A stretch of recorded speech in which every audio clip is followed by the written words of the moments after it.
Everything started with a series of events that seemed like pure luck.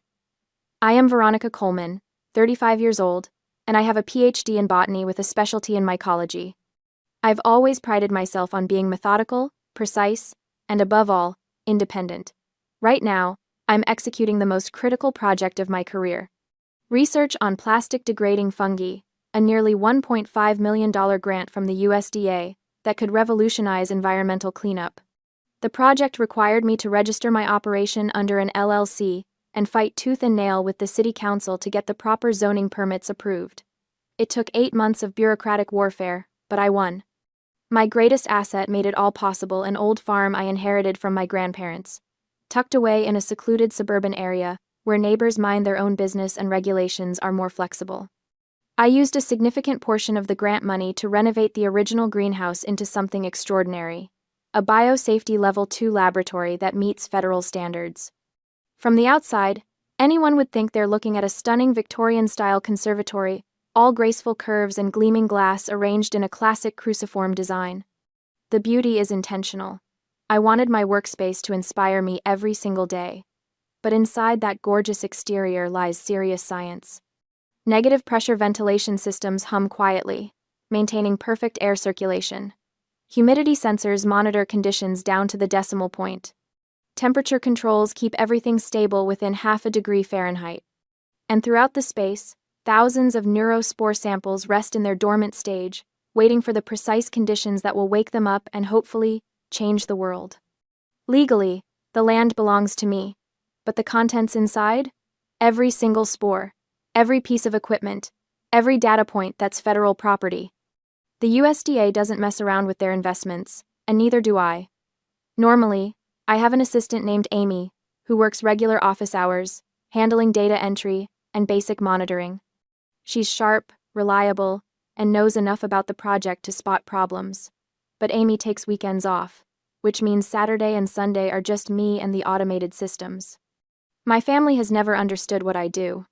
My parents, Robert and Linda Coleman, are retired civil servants who spent their careers pushing papers and counting days until pension.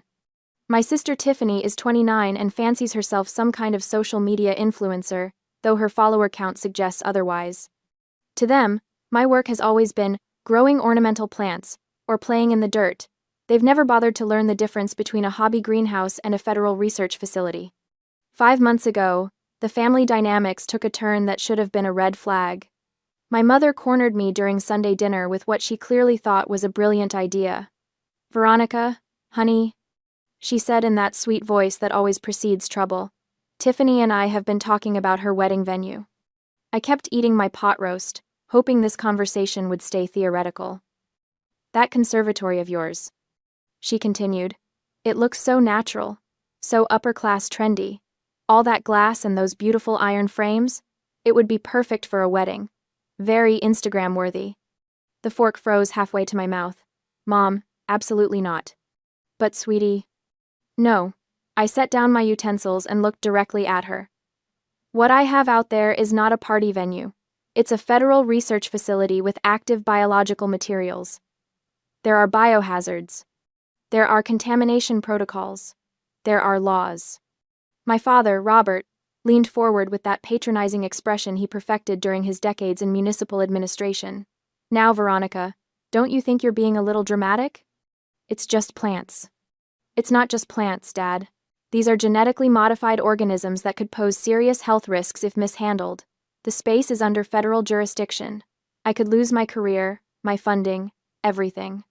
Tiffany, who had been scrolling through her phone during this entire conversation, finally looked up.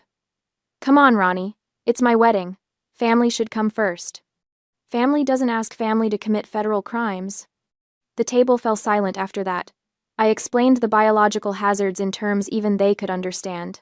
I talked about the negative pressure systems, the contamination risks, the federal oversight. I watched their faces carefully, looking for any sign that they grasped the seriousness of what they were asking. When they nodded and changed the subject, I assumed they understood. I thought they respected my profession enough to accept my refusal. I was catastrophically wrong. My fatal weakness has always been my need for family validation. Despite their dismissiveness, Despite their inability to understand my work, I still craved their approval. I wanted them to be proud of me, to see that I wasn't just their weird daughter playing with dirt. I was a scientist making a real difference. That weakness made me blind to what came next. According to the schedule they gave me, Tiffany's wedding was still 3 weeks away. They'd been planning for months, showing me venue photos, asking for my input on flowers, treating me like I'd naturally be part of the celebration. I had even started thinking about what dress to wear as her bridesmaid. The reality was devastating. The wedding was actually scheduled for 2 weeks from now. They had lied about the date from the very beginning, ensuring that I wouldn't be present at my own sister's wedding. But more than that, they had lied to create an opportunity. The week before the actual wedding, which I still believed was 3 weeks out, my parents showed up at my lab with what seemed like a peace offering. "Surprise," my mother announced, waving an envelope like a magic wand. "We got you something special." Inside was a 3-day, 2-night vacation package to something called the Mountain Vista Eco Lodge Retreat, tucked away in the mountains about 3 hours north. "We want you to truly rest," my father said, his voice warm with what seemed like genuine concern. "Let your spirit be completely at ease.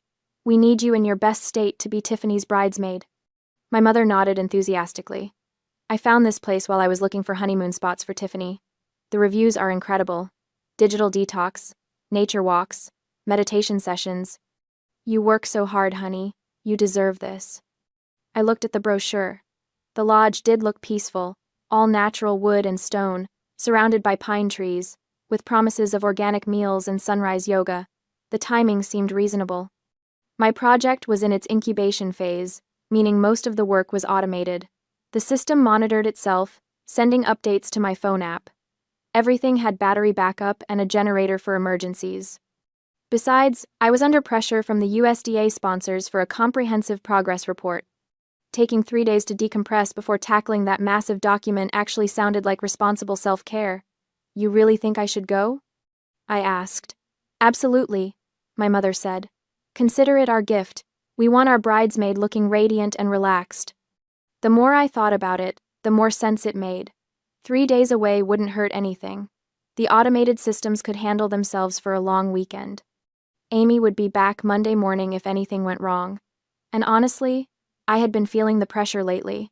A little mountain air might be exactly what I needed. I left at noon on Friday, my car loaded with hiking boots and the novel I'd been meaning to read for months. Amy left work at her usual 5 p.m., locking up the lab and activating the weekend security protocols. As I drove toward the mountains, windows down and music playing, I felt something I hadn't experienced in months: genuine relaxation. For the next 72 hours, I would have no responsibilities except to myself. I had absolutely no idea that for the next 72 hours, my conservatory would be turned into hell. At 6 p.m. on Friday, exactly 1 hour after Amy left for the weekend, my parents set their plan in motion with the precision of career bureaucrats who understood how to manipulate systems. They had found exactly the right kind of locksmith for their purposes, the type who operates out of a van, takes cash payments, and doesn't ask too many questions about proper licensing or verification procedures. When he arrived at my front gate, he found what appeared to be a straightforward family emergency. My father, Robert, positioned himself next to the locked entrance while my mother, Linda, held her phone at the perfect angle for a video call. The locksmith watched as a young woman appeared on the screen, my sister, Tiffany, playing the role of her life. "Hi, sorry about this," Tiffany said to the locksmith through the phone, her voice pitched with just the right note of embarrassment and urgency. "I'm the homeowner, but I'm stuck out of town on a business trip for the next 10 days. These are my parents, and they're trying to get inside to feed my parrot before the poor thing starves." She held up what appeared to be a driver's license to the camera, though the locksmith was too far away to read the details. "I can give you my address, my full name, whatever you need to verify. I just really need someone to cut that lock so they can get inside." The locksmith looked at my parents, who radiated exactly the kind of concerned, middle-class respectability that screams reliability. My father wore his favorite golf polo, the one that made him look like someone who definitely owned property and cared about parrots. My mother clutched her purse with both hands and kept making worried noises about the poor little bird. "And to make this right," my father added, reaching for his wallet, We'd like to pay you to install a brand new lock when you're done. Something better than this old thing. My daughter deserves proper security. The locksmith bought every word. Why wouldn't he? They were offering to pay him twice, once to cut the lock, once to install a replacement. They had the homeowner on video giving explicit permission. They looked exactly like the kind of people who would drive across town to save a pet. Within 20 minutes, my front gate swung open, but the real violation was just beginning. Once inside my property, they walked straight toward the conservatory, and that's when they encountered what should have stopped them cold. Bright yellow warning signs posted at every entrance. Warning. Federal Research Site. Biohazard. Authorized personnel only. Protective equipment required. Instead of fear, instead of recognition of what those signs meant, I later learned that my mother looked at them and scoffed. "Robert, look at this nonsense," she said, her voice dripping with disdain. "That girl always overdramatizes everything. Take these down for me, will you? They look absolutely hideous. How are we supposed to take proper wedding photos with these eyesores everywhere?" This was the moment that transformed their plan from simple trespassing into something far more serious: the willful sabotage of federal safety warnings. But in their minds, they were just clearing away their dramatic daughter's unnecessary decorations. My father systematically removed every single warning sign and stacked them behind the tool shed where they wouldn't spoil the aesthetic. Then, together, they located the main electrical panel and shut off the security camera system. "There," my mother said, dusting off her hands. "Now we can work in peace." The next call was to Tiffany, and I can only imagine the triumph in her voice when she answered. "We captured the garden house," my father announced. Tiffany immediately contacted her event planning company, the same agency she'd been stringing along for weeks, telling them the venue was almost confirmed and just waiting for final family approval. Within minutes, she had crews scheduled to arrive Saturday morning for setup. Meanwhile, 3 hours north in the mountains, I was settling into my eco-lodge experience with absolutely no awareness of the disaster unfolding at home. The lodge was everything the brochure promised: rustic but comfortable, with a dining room that served organic everything and a schedule of activities designed to disconnect guests from their usual stress. I attended the evening meditation session, ate dinner by candlelight, and retired early with genuine contentment. Before bed, I decided to check my work systems one last time. Using the lodge's Wi-Fi, I opened the monitoring app on my phone. The camera system showed signal loss, but that wasn't unusual. The wireless cameras sometimes had connection issues, especially during weather changes. More importantly, all the biological indicators looked perfect. Temperature, stable. Humidity, optimal range. Air pressure, normal. CO, 2 levels, well within parameters. I reassured myself. Must just be a camera system glitch. Everything else is running perfectly. I went to sleep with complete peace of mind, believing my conservatory was secure and operating exactly as designed. I had no way of knowing that those normal readings were about to be shattered by human interference. Saturday morning brought the invasion in earnest. The event crew arrived at 8 a.m. sharp, 3 trucks, full of professionals who specialized in transforming spaces into wedding venues. When they first saw my conservatory, they were genuinely impressed. "This is incredible," the lead coordinator told my parents. "Victorian architecture, all this natural light, those gorgeous iron frames. Your daughter has exquisite taste." My mother beamed as if she'd designed the space herself. We knew it would be perfect for our Tiffany's special day. The crew got to work with the efficiency of people who'd done this hundreds of times, but their expertise was in event planning, not biosafety protocols. They had no idea they were setting up a party inside an active research facility containing genetically modified organisms. The cruciform design of my conservatory made their job almost too easy. The intersection of the cross, which I had specifically designed as the main ventilation area, where air circulation was strongest, became the obvious choice for the central stage. They installed the DJ booth and dance floor right where the negative pressure systems worked hardest to maintain safe air quality. My high-powered photosynthesis lamps, designed to provide specific light wavelengths for fungal cultivation, were repurposed as fantastic stage lighting, according to my mother's enthusiastic direction. The south wing, where I stored tools and prepared soil samples, was transformed into an elaborate buffet and bar area. Tables appeared, linens were draped, and bartenders began setting up stations for what would obviously be serious drinking. The North Wing, where I grew dense climbing vines as part of my research into plant-fungal symbiosis, became the altar. The event crew attached fake white flowers to my living specimens, creating what they clearly thought was a romantic natural setting for the ring exchange ceremony. By 10 a.m. Sunday morning, the transformation was complete. My scientific sanctuary had become a wedding venue that would have graced the cover of any bridal magazine. Tiffany had arranged for 10 different camera angles to live stream the entire event. This wasn't just about celebrating her marriage, it was about monetizing it. She expected to earn serious advertising revenue from what she promoted as the most unique wedding venue you've ever seen. Everything looked absolutely perfect. None of them had any idea that they had just created the perfect conditions for biological disaster. At 11 a.m. Sunday morning, Tiffany's wedding officially began. The guest list read like a who's who of our district's elite: law partners who handled million-dollar cases, investors with portfolios that could fund small cities, and most importantly, the groom's CEO, a man whose approval could make or break careers. 150 people filled my conservatory, not counting the service staff, event managers, and photography crews. These weren't just any guests.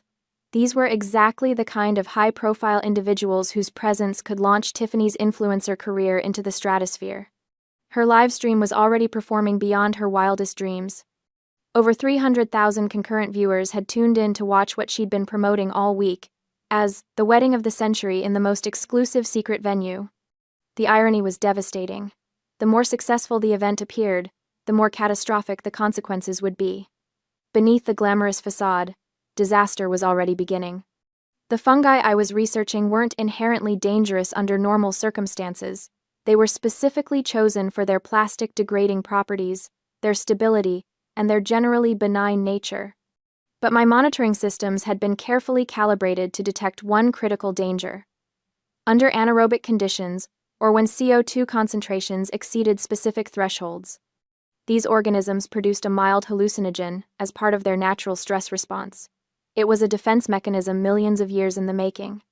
When the fungi felt threatened, they released chemical compounds designed to disorient potential threats until conditions improved. The wedding guests had created the perfect storm. When the DJ started playing music with heavy bass lines, the sound waves reverberated through the glass structure. When 150 people began breathing together in the sealed environment, CO2 levels started climbing rapidly.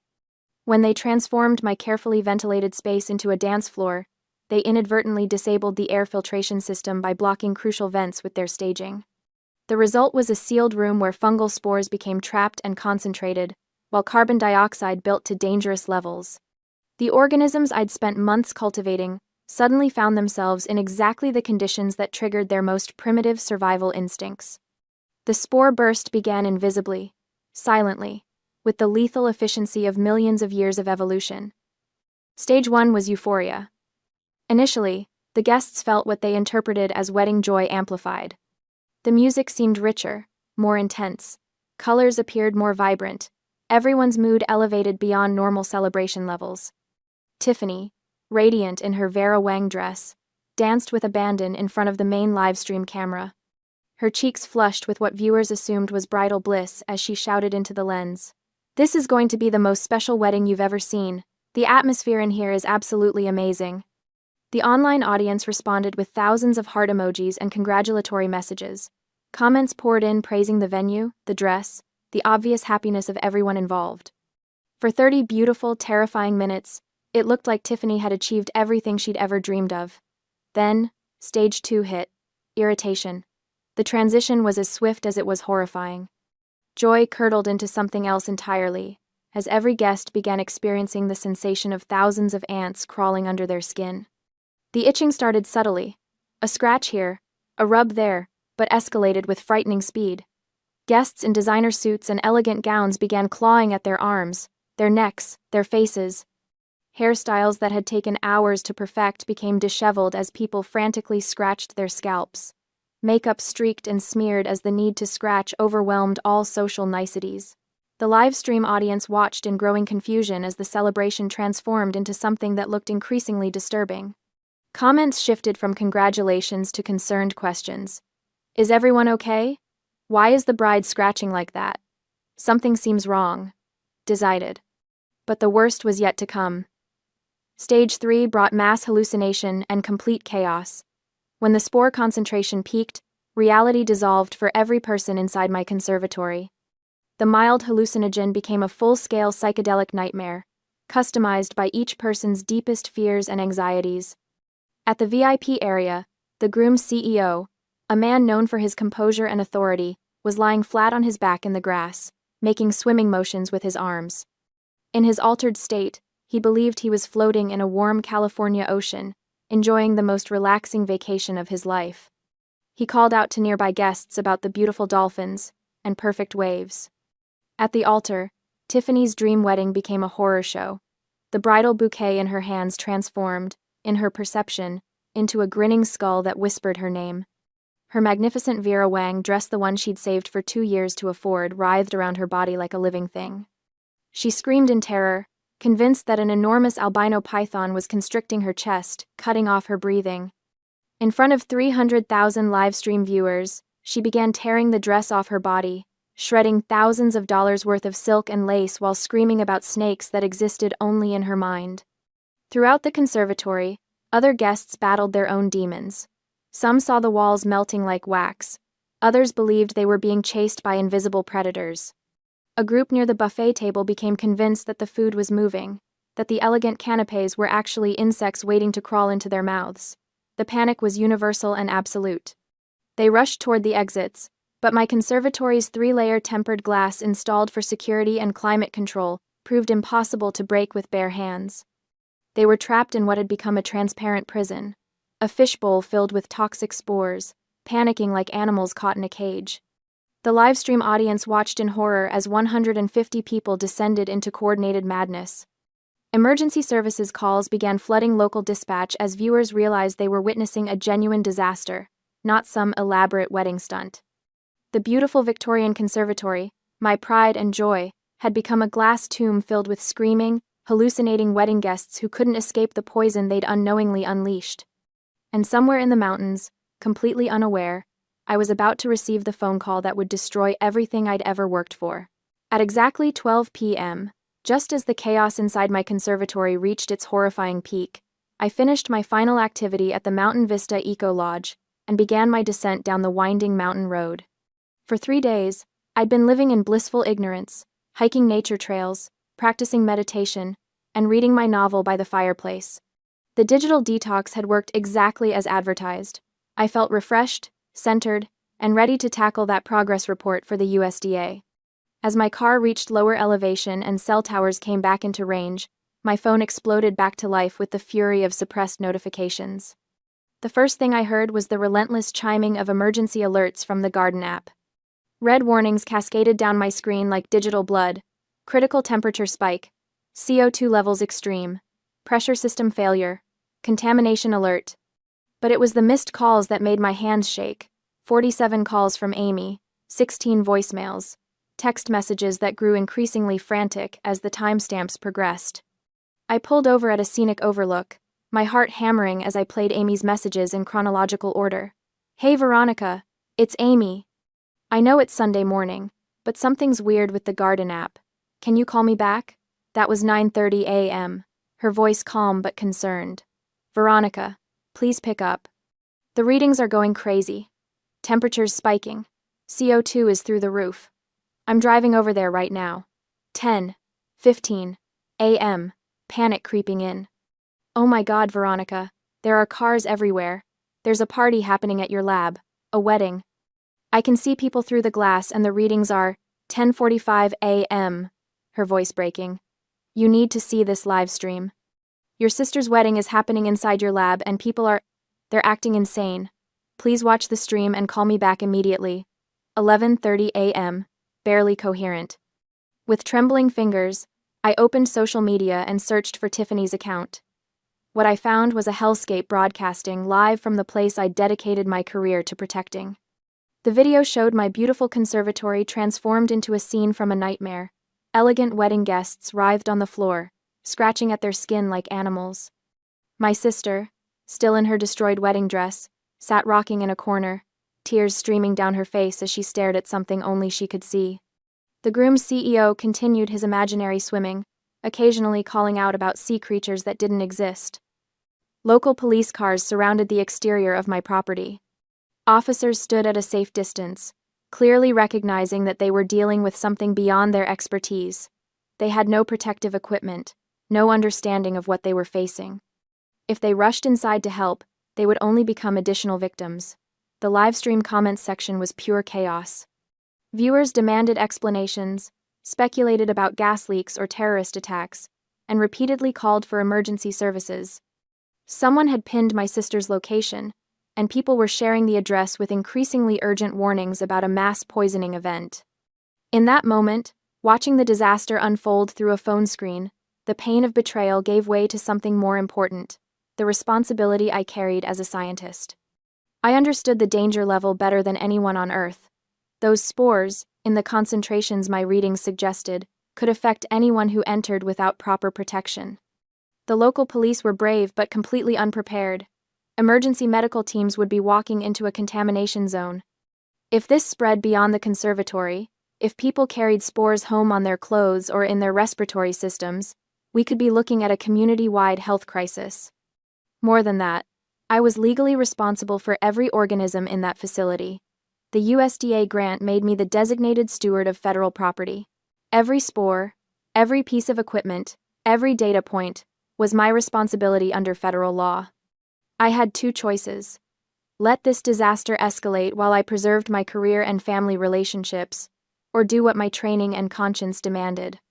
With hands that felt steady for the first time all day, I dialed the emergency number I'd memorized during my initial USDA training but never expected to use. USDA Emergency Response, this is Dr. Martinez. This is Dr. Veronica Coleman, Project ID UMR4471B. I need to report a dangerous level biorelease at my authorized facility. Hold please, Dr. Coleman. I'm transferring you to the CDC Emergency Response Team. The next voice was crisp, professional, and terrifyingly efficient. Dr. Coleman, this is Agent Mary Smith with the CDC. We need your location, the nature of the organisms involved, and an immediate assessment of contamination scope. I gave them everything: the project identification codes, the specific fungal strains, the estimated spore concentration based on my app readings, the number of people exposed, and the live stream link so they could assess the situation in real time. Dr. Coleman, based on what you're telling us, we're implementing Level 3 containment protocols. Federal response teams are already en route to your location. Do not, under any circumstances, attempt to enter the contaminated area yourself. I understand. We'll also need you to report to the Field Command Center for immediate debriefing. Your cooperation in this matter will be noted in our investigation. As I hung up the phone, I understood that this call was both an act of conscience and a death sentence. I had saved lives, the lives of the police officers who would have rushed in unprepared, the lives of my family members who were slowly poisoning themselves, and potentially the lives of everyone in my community. But I had also just triggered the most comprehensive federal investigation my field had ever seen. My career was over. My family's freedom was in jeopardy. And everything I'd worked for my entire adult life was about to be destroyed. The mountain air that had seemed so clean and refreshing just hours ago now felt thin and insufficient. As I started my car and began the drive toward the disaster I'd unknowingly left behind, I realized that my old life, the life of Dr. Veronica Coleman, respected scientist and loyal daughter, was already over. What waited for me at the bottom of this mountain was something else entirely. The sirens were just the beginning. I stood behind the police barricade they'd set up at the edge of my property. My property. The one I'd worked a decade to afford, and watched the circus unfold. The wedding guests who'd been dancing and hallucinating an hour ago were now corralled in the front lawn like confused cattle, wrapped in emergency blankets, some still twitching from the after effects of the neurospores. Nobody was allowed to leave. The police had made that crystal clear the moment they arrived. "Ma'am, you're going to need to come with us," a detective said, appearing at my elbow. His badge read, Morrison. He looked tired, like this was already the weirdest case of his career, and it was only Sunday afternoon. I haven't been on the property in 2 days. I said flatly. Check the security footage. We will, but you're still coming with us. The sound of helicopters cut through the air before I could argue.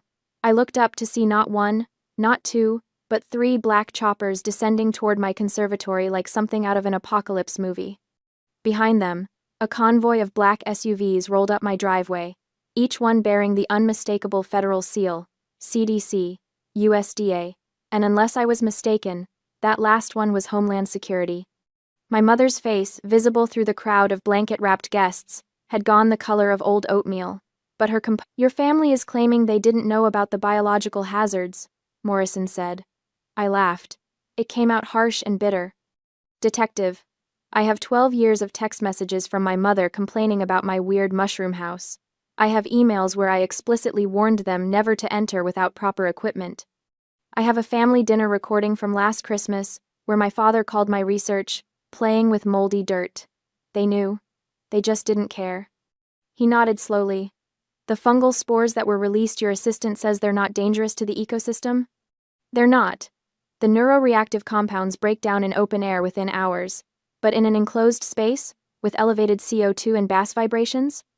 I shook my head. It's like setting off a hallucinogenic bomb, temporary, but intense. The guests will be fine in a day or two, physically at least. The emotional damage? I thought about the live stream. About the CEO of a Fortune 500 company crawling on the grass pretending to swim. About my sister ripping her Vera Wang dress to shreds while screaming about invisible spiders. About 146 people, relatives, business executives, socialites, reduced to viral memes, watched by 300,000 people. That, I said, is going to last a lot longer. They released me just after midnight. No charges. My mother, father, and Tiffany weren't so lucky. The federal government came down on them like the wrath of every regulation they'd ignored. I wasn't there for the official proceedings, but Amy sent me the court documents as they became public record. United States Department of Agriculture versus Coleman Family Estate. Count 1. Destruction of federal research property. The warning signs they'd removed, each one was federal property. Each one bore a government seal. Removing them wasn't just trespassing. It was tampering with a federal research site. Count 2. Causing risk of biological release. Even though the spores weren't dangerous to the environment, the potential for contamination triggered a mandatory federal response. Ignorance, the judge ruled, was not an excuse when the warnings had been clearly posted. The restitution demands arrived first. Grant restitution, $1,500,000. The entire project was contaminated, and the government wanted every penny back, plus damages. Environmental cleanup and hazardous waste disposal, $250,000. They'd brought in a 30-person hazmat team, destroyed every piece of furniture, excavated the contaminated soil, and sterilized the entire structure. Federal fine under the Plant Protection Act, $500,000. Maximum penalty for willful removal of biosafety signage. Total government liability, $2,250,000. My parents' homeowner insurance? Denied. Every cent of coverage, rejected with a single brutal sentence. This policy does not cover intentional criminal acts or violations of federal biosafety regulations. My father actually called me after he got that letter. I let it go to voicemail. I deleted it without listening. Then came the guests. 150 people, united in their fury and humiliation. They hired a law firm that specialized in class action suits, and that firm smelled blood in the water. The lawsuit landed like a guillotine. Medical costs. Every single guest had been rushed to the ER. Ambulances, emergency antidotes, toxicology screenings, psychiatric evaluations for the hallucinations. The bills averaged $2,500 per person, 146 guests, times $2,000. $500 equals $365,000. Personal property damage. The hazmat team hadn't just sterilized the conservatory, they'd destroyed everything inside. Vera Wang wedding dresses dissolved in chemical spray. Armani suits incinerated as contaminated material. Dior handbags, Rolex watches, custom Italian shoes, all gone. The lawyers assigned an average value of $10,000 per guest in destroyed property. 146 guests times $10,000 equals $1,460,000. 1. Emotional distress and public humiliation. This was the big one. The live stream had gone nuclear. Within 24 hours, it had been viewed over 3 million times. Memes flooded social media. The CEO, swimming on grass, my sister's dress-ripping meltdown, a state senator crying about demons in the roses. These weren't just embarrassed wedding guests, they were public figures, business leaders, socialites whose reputations were currency.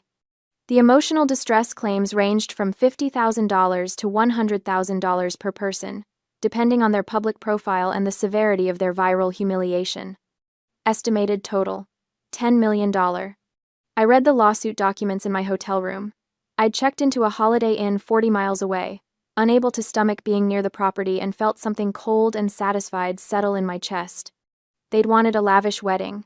They'd gotten a national scandal. The final tally came 3 weeks later, when all the legal proceedings had been consolidated into a single judgment. Total liability: $14,075,000. $14,475,000. My parents didn't have that kind of money. Nobody in our family did. The law firm where Tiffany's new husband worked? They fired him within 48 hours, cutting ties before the scandal could contaminate their reputation. His career, built on family connections and Ivy League credentials, evaporated overnight.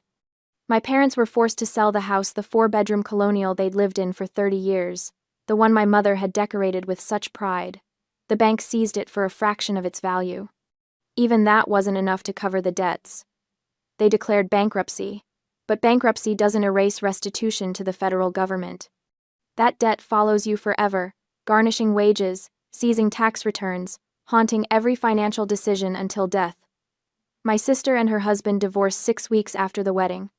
The marriage lasted less than 2 months. She'd wanted a fairy tale. She got a financial nightmare and a humiliation that would follow her for life. Her influencer career, built on lifestyle envy and aspirational content, was finished. Nobody wanted to follow someone whose wedding was synonymous with public disaster. I should have felt triumphant. I should have felt vindicated. Instead, I felt hollow. The bank officer was efficient and impersonal as he pressed the bright orange foreclosure seal onto the front door of my parents' house. It made a satisfying thunk as the adhesive caught, officially marking the end of 30 years of Coleman family history. I stood at the curb, engine running, watching through my car windshield. I hadn't planned to come. I'd told myself I was done, that I'd moved on, that watching their house being seized was beneath me. But some curiosity had pulled me here, or maybe it was the need for closure.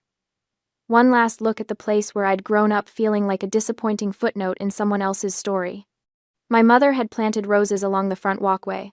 They were blooming now, pink and white, oblivious to the drama unfolding around them. She'd always cared more about appearances than substance. The roses looked beautiful. The family inside had been rotten. The bank officer climbed into his sedan and drove away. The house stood empty now, windows dark, the cheerful yellow paint job my mother had insisted on last summer now looking garish and false. Like everything else about the Coleman family image, pretty on the surface, hollow underneath. My phone buzzed. Another message from Amy. The university confirmed your start date. August 15th. Congrats, Professor Coleman. Professor, not principal investigator, not lead researcher on a $1.5 million federal grant. Just professor. A lecturer position at a state university 3 states away, teaching undergraduate botany to students who probably thought fungi were just the fuzzy things in their dorm room fridges. I'd lost everything, really. The conservatory, my dream, my passion project, the culmination of a decade of work, was sealed by federal order. My professional reputation had taken a hit too. Not officially, the investigation had cleared me of wrongdoing, but whispers followed me anyway. That's the researcher whose family destroyed the federal grant project. She didn't secure her facility properly. Family drama contaminated millions in research. It didn't matter that I'd been the victim. In academia, scandal is scandal. I'd been soft. That was my crime. I'd known my family was selfish, manipulative, appearance-obsessed. I'd known they resented my success, that they saw my work as weird and my achievements as somehow embarrassing compared to Tiffany's Instagram perfect life. But I'd never suspected they'd do this. I'd never imagined they'd break into a federal research facility, remove biohazard warnings, and host a wedding reception in a BSL-2 lab just to avoid paying venue rental fees. That failure of imagination had cost me everything. My phone buzzed again. This time it was a news alert. Viral wedding disaster results in record lawsuit settlement. I didn't click on it. I'd lived it. I didn't need to read about it. My family had lost everything because of greed. Because they'd valued appearances over integrity, convenience over responsibility, social status over basic human decency. They'd looked at my life's work and seen nothing but a free venue and an inconvenient obstacle to their perfect wedding fantasy. I'd lost the grant. I'd lost the conservatory. I'd lost years of research and a career trajectory that had once seemed so promising. But they'd lost more. They'd lost their home, their savings, their reputations, and their futures. They'd be paying off debt until they died. Tiffany's marriage had lasted shorter than most people's honeymoons. My father would never retire now. He'd be working until his body gave out, every paycheck garnished to pay restitution to the government and compensation to the guests he'd poisoned with ignorance and arrogance. My mother's perfect family image, the one she'd curated so carefully for decades, had been incinerated in the flames of a wedding reception gone catastrophically wrong. The highway stretched out before me, heading west toward my new life. The sun was setting, painting the sky in shades of orange and purple that would have been beautiful if I'd had the energy to appreciate them. I'd packed everything I owned into this car, and a small moving truck that was already on its way to my new apartment. I had no furniture. It had all been in the conservatory, destroyed by the hazmat team. I had my clothes, my books, my diplomas, and my laptop. Everything else was gone. Starting over meant starting with nothing. But nothing was better than being tied to people who would destroy everything you built just to save themselves a venue rental fee. I merged onto the interstate and accelerated, leaving behind the town where I'd grown up, the family who'd betrayed me, and the dream project that had consumed a decade of my life. Somewhere ahead was Prairie State University, a fresh start, and the possibility, however small, that I might rebuild something worth keeping. I'd lost the grant. But my family had lost everything because of greed.